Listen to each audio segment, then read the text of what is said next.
दोस्तों, TV serial Anupama में हर दिन एक नया ड्रामा होता है।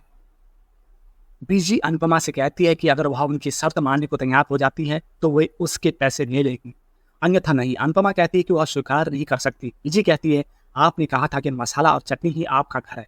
जसदीप निश्चित रूप से कहते हैं कि हम साझेदार के रूप में मसाला और चटनी को फिर से शुरू करेंगे। अनुपमा सहमत हो जाती है और उससे हाथ मिलाती है। वह जसदीप को जाकर उनका मसाला और चटनी खोलने के लिए कहती है। जसदीप कहते हैं ठीक है। अनुपमा जाती है। बीजी कहती है कि आप भागीदार बन गए हैं। वह कहती है कि बिजनेस पार्टनर। वह कहती है कि आपके पास उससे अपनी भावनाएं व्यक्त करने के लिए काफ़ी समय है।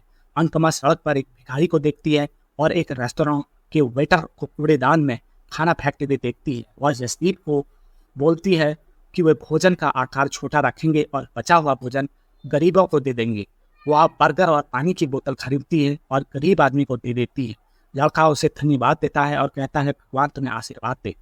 अनुपमा अनुज के घर आती है। वह श्रुति की दवा लेती है और मुड़ जाती है। आज्ञा उसके पास आती है और बताती है कि उन्होंने गलती से एक साथ डांस किया है और कल के डांस के कारण उसने डांस मैराथन जीत लिया है। वह कहती है कि उससे पता चला कि उसने दिया अकादमी में नृत्य किया है और कहती है कि जब तक उनका समय अलग अलग है उसे इसमें कोई दिक्कत नहीं है। श्रुति अनुपमा से पूछती है कि वह अब क्या करेगी। अनुपमा कहती है कि उसे कल बताने का समय नहीं मिला और उसने बताया कि उसने पुरस्कार राशि जसदीप सर को दे दी ताकि वह मसाला और चटनी का कर्ज चुका सके। श्रुति आश्चर्यचकित हो जाती है और कहती है कि वह मिस्टर ढिल्लो की समस्या है। अनुज बताता है कि अनु के लिए दूसरों की समस्या ही उसकी समस्या है। उनका कहना है कि वह दूसरों के बारे में पहले सोचती है और अपने बारे में बाद में। श्रुति का कहना है कि वह मूर्खता है, वह अभी भी वह कर्मचारी है। अनुपमा कहती है कि मैं अब पार्टनर हूँ, जसदीप सर ने मुझे पार्टनरशिप दे दी है। अनुज खुश हो गया। अनुपमा कहती है कि उनके जीवन में सब कुछ अच्छा है और कहती है कि मेरी बेटी ने मुझसे अच्छे से बात की। अनुज बताता है कि वह अनुपमा के लिए बहुत खुश है।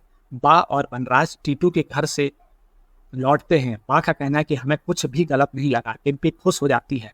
काव्या वनराज को ताना मारती है। वनराज का कहना है कि उसने वही किया जो हर पिता करेगा। बा बताती है कि वे टीटू को बुलाएंगे और अनुष्ठान करेंगे। टिम्पी और काव्या खुश हो जाते हैं और गले मिलते हैं। जसदीप अनुपमा को आकर कागजात पर हस्ताक्षर करने के लिए कहता है।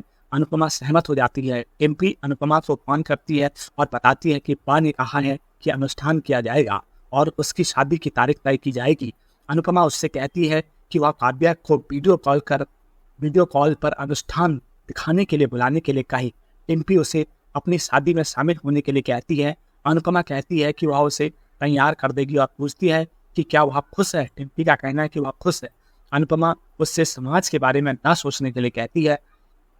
टीटू और टिम्पी की रस्म के लिए वनराज के घर में सभी लोग तैयार हैं। टिम्पी गिर जाती है और वह उसे पकड़ लेता है। बा कहती है कि पहले हम अक्षय तृतीया पूजा करेंगे और फिर अनुष्ठान करेंगे। वनराज काव्या को तिलक लगाता है।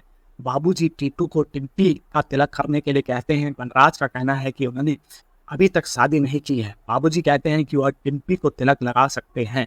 टीटू टिम्पी को तिलक लगाता है। पंडित जी कहते हैं कि शादी का मुहूर्त इस महीने की 25 तारीख को है, अन्यथा 3 महीने बाद का। वनराज कहता है कि 3 महीने बाद का मुहूर्त अच्छा है, लेकिन बाबूजी जल्द से जल्द मुहूर्त का फैसला करते हैं।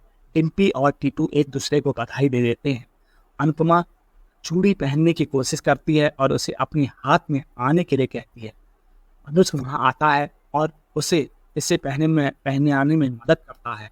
वह उसे बिंदी लगाने के लिए कहता है। अनुपमा की आंखों में आंसू आ जाते हैं और वह सोती की बातें याद करती है। उसकी आंखों में आंसू आ जाते हैं और वह अपने आंसू पोंछती है। अनुपमा जसदीप की बातें पढ़ती है और खुश हो जाती है। जसदीप ने उसे संदेश भेजा कि जब तक उसे कागजात नहीं मिल जाते वह किसी को न बताए। अनुज अनुपमा से पूछता है कि वह खुश क्यों है। अनुपमा खुश नहीं कहती। बाद में वनराज टीटू का तिलक करने वाला है। बा काव्या से किंजल, तोसू और अनुपमा को बुलाने के लिए कहती है। काव्या कहते कि किंजल मीटिंग में व्यस्त है और वह उन्हें रिकॉर्डिंग भेजेगी। वह अनुपमा को बुलाती है। बच्चे अनुपमा से कहते हैं कि वो उसे याद कर रहे हैं। वनराज अनुज को अनुपमा के साथ देखता है और कहता है कि तुम फिर से साथ हो। अनुपमा टिम्पी और टीटू को बधाई देती है। बा कहती है कि उसे सारी व्यवस्था देखनी होगी।